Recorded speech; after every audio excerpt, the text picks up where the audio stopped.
Hello and welcome to Greenment. We go on celebrating our birthdays each year, and before we know, we realize age is catching up. Some say embrace it, others say fight it. Our guest is Dr. Hamed Al Sinawi, as always. And Dr. Hamed, welcome.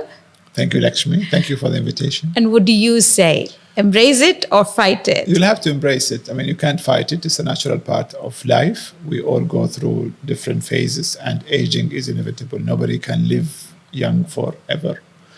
So if you fight it, you will eventually lose. You will just find yourself getting into troubles and having problem coping with the new lifestyle that you have to adapt to. So you need to embrace it and learn probably a few tips to enjoy the second stage of your life.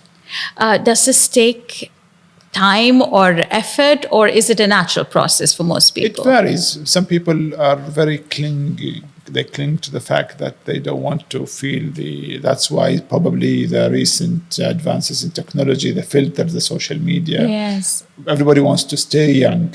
And although they might appear young, but from inside you could tell this person is, weaker than before. There are certain, abilities with time.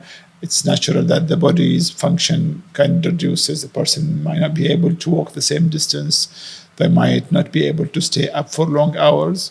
Their appetite might be changing, and their sleep time. Actually, this is one of the common problems that people come to the clinic saying they don't have enough sleep. They need to know that as we age, our body needs less sleep. So as we observe, babies can sleep up to 20 hours or more as they get into childhood, adulthood, and then at old age, some people 4 to 6 hours will be enough. But they demand that long hours of deep sleep, which is sometimes difficult to achieve. So it is a natural process that you keep waking up. Yes. Obviously, if you need to use the toilet, for example, or if you are in pain, then you need to address that. But I was referring to the duration of sleep. So instead of, it becomes less long, shorter compared to before. Do people need special care at this point? Have you come across people who need the support? Yes, I remember one particular person whose aging felt painful for him because he was retired from his job. And in fact, he was working his whole life. He started working at a younger age. This is when people used to join an organization at the age of 18 or 17 many years ago. And the nature of his job determined that he would be spending longer months away from home. So his job became, the wife brought up the family, the kids they finished school, they got married, and he would only go like every now and then for a weekend or public holidays. So when he retired, he had to settle at home. He found it very difficult because he doesn't have much friends around. So he felt lonely. He felt a stranger. His wife had her own program, so she would go out socializing with her friends. Children grow up, they don't need him actually.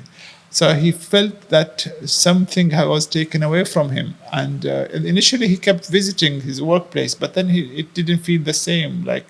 They gave him the vibe like, what are you doing here still? So then with the emptiness, lack of anything to fill the time, he fell into depression, and we had to address that and talk about other alternatives. So this is a situation where the person becomes a stranger in his own house, in his own surroundings, and the people whom he had spent hours together become or want to become strangers now. Yes. That is a very difficult situation. It is, and probably the lesson there is to work on life-work balance earlier, because that could be one of the challenges. People feel they want to spend time at work, they want to develop their self. Obviously, there's a financial incentive, but it doesn't have to be on the cost of having your personal and social life. This is very important. And what happens is by the time you retire, age is not on your side. Yes, exactly. So this is where you feel that your body is changing. You might have mobility problems. I came across people who are still fit at the age of 70 and still in good spirit. They embrace their aging well.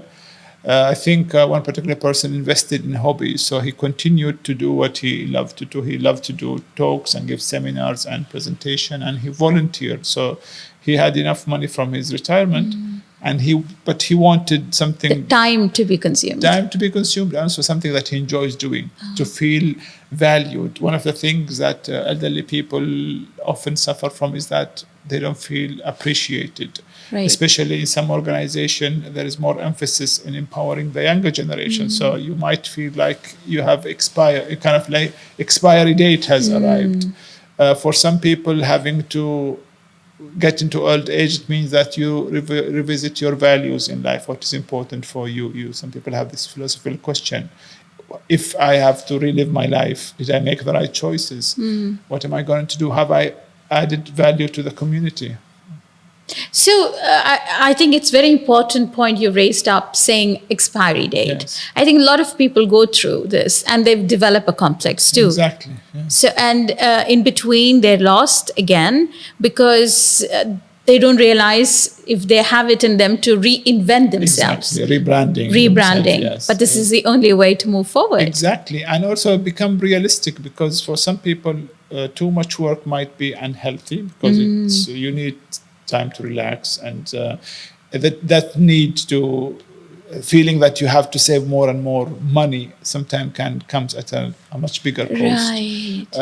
In my situation, I think the ideal retirement project is that you are still physically healthy, so you could enjoy your hobbies, you can travel.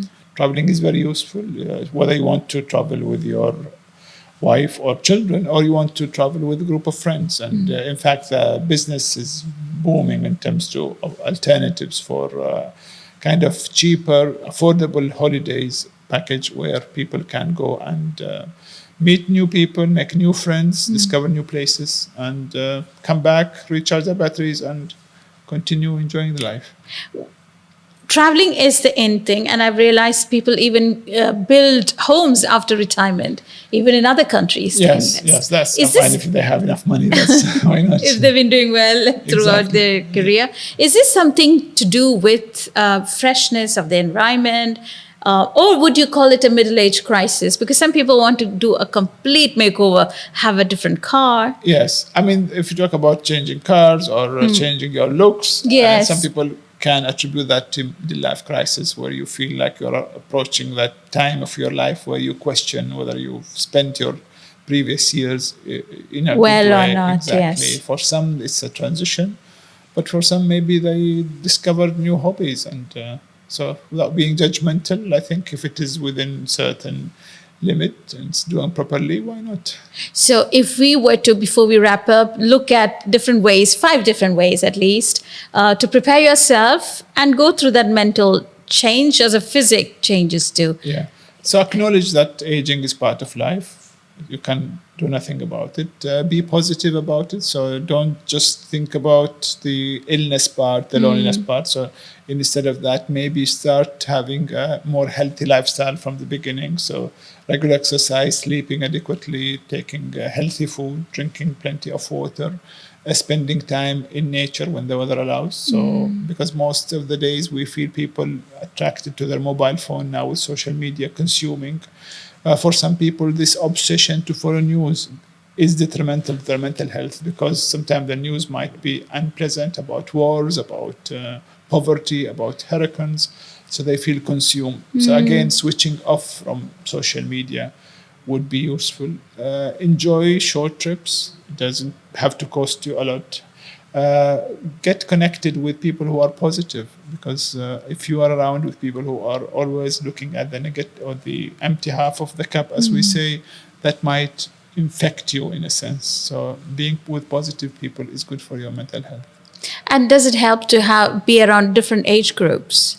Again, it depends, because sometimes if there is just generation gap, if you feel irritated with everything the Gen Zs do, then it's pointless. So, and you don't want to be the grumpy old man or grumpy old woman in the group. So I think it's about reasonable understanding that every generation have their own ups and downs, and if you feel comfortable with a particular peer group, why not?